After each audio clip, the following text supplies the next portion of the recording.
gasta tiempo, dinero y esfuerzo en videojuegos, no entra en esta identidad. El mismo James Portnow hablaba de cuántas señoras de mediana edad juegan juegos de encontrar figuras, unos juegos de detectives donde hay una imagen con muchas figuras escondidas y hay que encontrarla en una cantidad determinada de tiempo.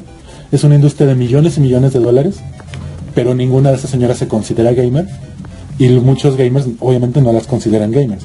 El problema está cuando hay gente de minorías étnicas, mujeres, jugadores transgénero, jugadores de identidades LGBTQ que se consideran gamers pero son repudiados de la comunidad porque la comunidad asume una identidad masculina, blanca, de primer mundo, joven, entre los 15 y los 25, y el problema ahí empiezan las discriminaciones, empiezan los asuntos de violencia racial y de género que han llevado a problemas graves como el Gamergate en el 2013-2014, que nos dejó serios problemas en la comunidad, nos dejó muchas amenazas de muerte, gente que tuvo que estar bajo la protección de seguridad policial. ¿Eso fue donde, en México? En Estados Unidos. ¿En Estados Unidos? También aquí se da.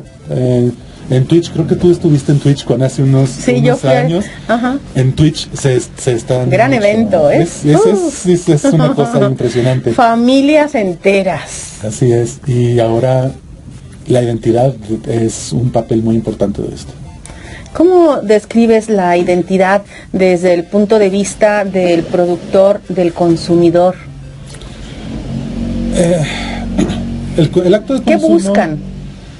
Es que lo que buscan depende completamente de la circunstancia sociopolítica y sociocultural en la que estás jugando. Era lo que yo comentaba, estuvimos ahí, tuvimos la oportunidad de dar una conferencia, una ponencia en el capítulo de la DIGRA de Flandes, de la Asociación de Investigación de Juegos Digitales. ¿Ahora en Japón? No, eso fue en Amberes hace unos años, para la época del Gamergate. Y les hablaba de que mucha gente en el primer mundo no tiene idea de cómo se juega en México. Los Xbox, los PlayStation en ese tiempo, que en Estados Unidos, en Japón es una consola de la casa, y compras tu juego y lo juegas en tu casa. Usos sociotécnicos y en México, socioculturales. En México, en la India, en China y en otras partes de la periferia tecnológica, lo que se hace es que algunas personas, microempresarios, gente que tiene su tiendita en la esquina, compra el Xbox, lo mete en el gabinete de una maquinita y agarra un juego como Grand Theft Auto que está pensado para jugarse en casa, en una consola, y te pone a jugarlo a 5 pesos por 10 minutos. O a 10 pesos por 5 minutos, y eso cambia completamente la situación social en la que se pensó que se iba a jugar, la mecánica del juego, porque ahora es un juego de 5 minutos cuando originalmente es un juego que tarda 60 horas en terminar, y cambia completamente la manera en que se juega y las razones por las que se juega. Y el consumidor, ¿no? Que ya tiene que pagar además la hora de... Sí, es un esquema completamente diferente de consumo, porque los niños que salen de la primaria no tienen la capacidad de comprar una consola de 5,000 pesos, de 7,000 pesos y un juego de 1,600, pero sí tienen 5 pesos para echarle para jugar 2 minutos antes de irse a su casa. Y el problema es que no está regulado porque son juegos para adultos. Bueno, y habría que ver la otra parte que nos dice el psicólogo, ¿no? Si también es una adicción o no se genera en determinado momento bajo ciertas circunstancias, que tú mejor que nada nos contarás, si nos permites, regresando de este corte enseguida. Regresamos a su programa Voz Universitaria. Les recuerdo que está con nosotros el doctor Antonio Corona, maestro, colaborador, compañero de la Facultad de Ciencias de la Comunicación de la Universidad Autónoma de Coahuila. Un gusto, un orgullo, doctor Antonio, que estés hoy con nosotros, sobre todo cuando nos estás presentando como pan calientito este nuevo libro que precisamente son investigaciones que te han llevado a concluir y a presentarnos como una metodología. ¿Con qué tiene que ver? Lo resumo. Si, maestro, hay que agregar algo, por favor, adelante. Identidad, Agencia, Espacio, el videojuego de sus estudios culturales, nos acerca a entender cómo es que se está dando esta industria desde el punto de vista de industria cultural. También qué es lo que se está representando, quiénes están generando más contenidos, qué tipo de contenidos, qué narrativas son las que se están dando dentro de los juegos, y por supuesto acercarnos a una metodología de estudio, que eso es interesante. Maestro, bienvenido nuevamente. Comentábamos hace un momento que, bueno, cuáles los países que más producen, dónde es que se está jugando más, quiénes lo juegan más, quiénes se representan más.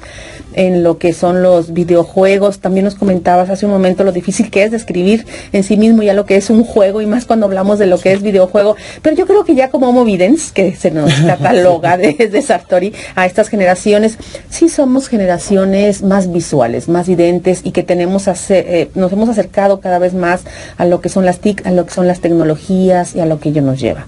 Sí, claro. ¿Qué significa o qué ha significado el acercarte a esta investigación para proponer una metodología de estudio?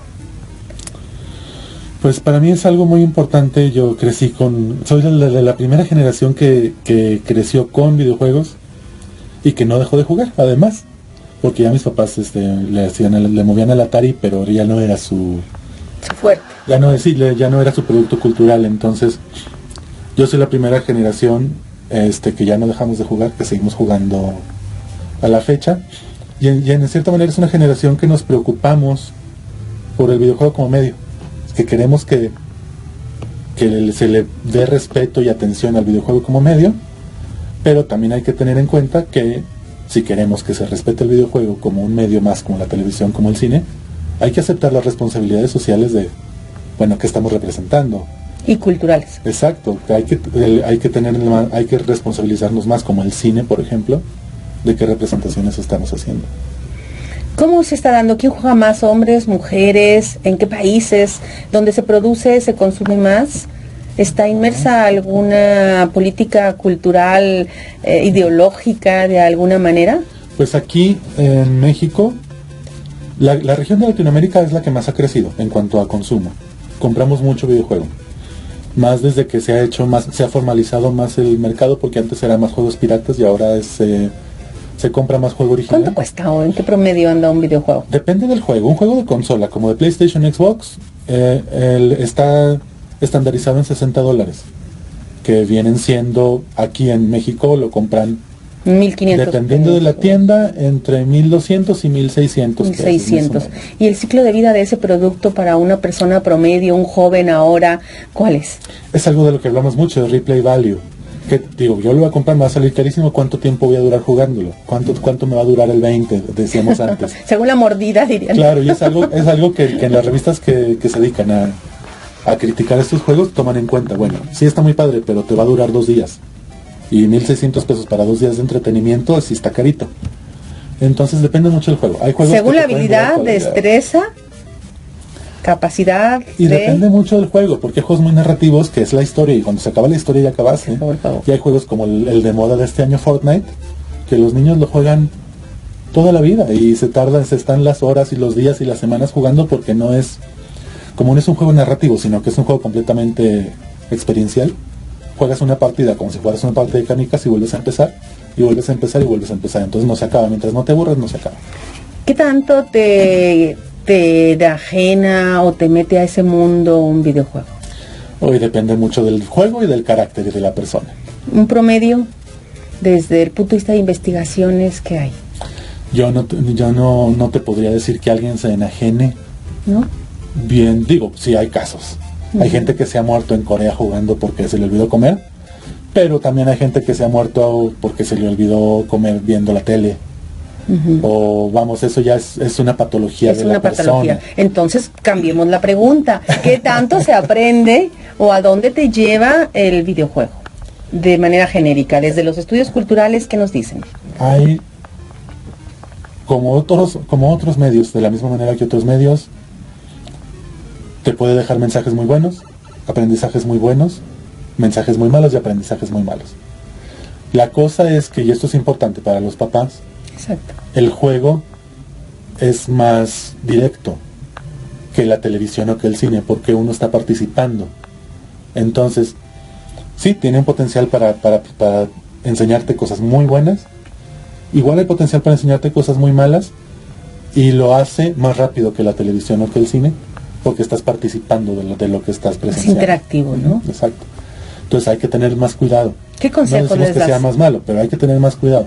Mi consejo es que tengan en cuenta que cuando le compran, por ejemplo, a sus hijos un juego, el juego tiene un rating, así como las películas son A, B o C, los juegos también. El ESRB, el ESRB, es una organización que se dedica a revisar los contenidos y a darle una clasificación. Y ahí tenemos E, que es everyone, para todos, T, que es adolescentes y adultos, M, que es solo para adultos, y AO, que ese ya es casi mucho contenido sexual y pornográfico.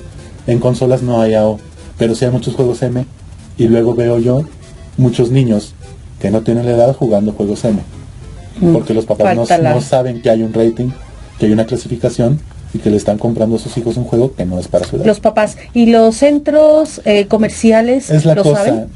¿Quién los clasifica? La tienda también no tiene la obligación, no está legislado como por ejemplo podría ser en el cine o en tiendas de revistas o como los cigarros. Entonces la tienda no tiene la obligación de no venderle, es una sugerencia. Entonces la responsabilidad hasta cierto punto, digo, es de los dos, pero los que tienen que ejercerla son los papás, de decirle a su hijo, no te voy a comprar este juego porque es para adultos. Hay asociaciones, hay universidades, hay centros culturales que estén haciendo notar precisamente estos temas que tengan que ver con identidad, agencia, espacio y el consumo directo, o en este caso de los jugadores. Para estudiar el videojuego en ese sentido hay varias asociaciones importantes. Está la DIGRA, que es la Asociación de Investigación de Juegos Digitales, más en lo académico. Para asuntos de legislación está la ESA, no me acuerdo de la sigla exactamente, pero es la Asociación de Consumer Electronics norteamericana. Sí, de entretenimiento electrónico. En México desgraciadamente no hay nada. Es algo tan incipiente y tan joven hasta cierto punto en México, que realmente ni siquiera hay investigación, mucho menos legislación al respecto, hay muy poco. Hay muy poco. Y bueno, Antonio, gracias nuevamente por estar con nosotros y acercarnos a este tema, y sobre todo por los consejos que das hoy a través de este programa Voz Universitaria. ¿Cómo resumo tu libro? ¿A quién va dirigido? ¿Qué es lo que pretendes? ¿O cómo ves este producto hoy? No pregunto mañana porque sabemos que el tema de los videojuegos pues está cambiando bastante, claro, sobre todo lo que genera en estudios culturales, ¿no? En su aplicación, aunque no hay mucho el día de hoy. Sí, yo pienso que es un libro que le puede resultar interesante a cualquier persona que le interesen los asuntos culturales, a cualquier persona que le interese estudiar el videojuego, y a cualquier persona que le interese el videojuego. A fin de cuentas, pues intento hacerlo lo más secular posible, en el sentido de que sí es un libro académico, pero intento que sea, siempre intentamos, como tú sabes, claro, con investigadores, escribir de la manera más universal posible para que tenga más alcance nuestra obra. ¿Qué describe en pocas palabras esta narrativa de los estudios culturales del videojuego? Lo que describe es cómo ver al videojuego, cómo acostumbrarnos a ver al videojuego como algo que es parecido a los otros medios, pero que ciertamente tiene diferencias importantes con otros medios, que lo hacen hasta cierto punto más peligroso, pero hasta cierto punto con más potencial. Con más potencial. Claro. Y sea la última pregunta antes de irnos a un corte. ¿Cuál es el potencial o hacia dónde va en futuro el videojuego? Eso es algo muy interesante. Hay muchas cosas que se pueden hacer y hay mucha gente que está trabajando en cómo agarrar todas estas cosas, esa capacidad que tiene el videojuego para enseñarte algo, mucho más allá de la tele, del cine, tiene una capacidad para la enseñanza increíble. Alfabetización y educación. Claro, y por lo bueno y para lo malo, pero lo que buscamos es encauzarlo, ponerle rienda para llevar conocimiento, entrenamiento, capacidades, habilidades, competencias a la juventud. Que sí las tiene y sí las da ahora, claro, pero no en esa potencia. Exacto, para transferir competencias. Y esta vertiente se llama Serious Games, juegos serios, que es, vamos a hacer juegos para entrenarte sobre cosas serias, para enseñarte cosas serias. Excelente, maestro, muchas gracias. Se nos ha ido esta primera media hora volando, sí, y agradecemos que estés aquí y que próximamente, pues nos traigas también esos avances y sobre todo invitar a hacer un grupo de personas que estén interesadas y que puedan acompañarnos a la radio. Yo creo que esto es muy significativo.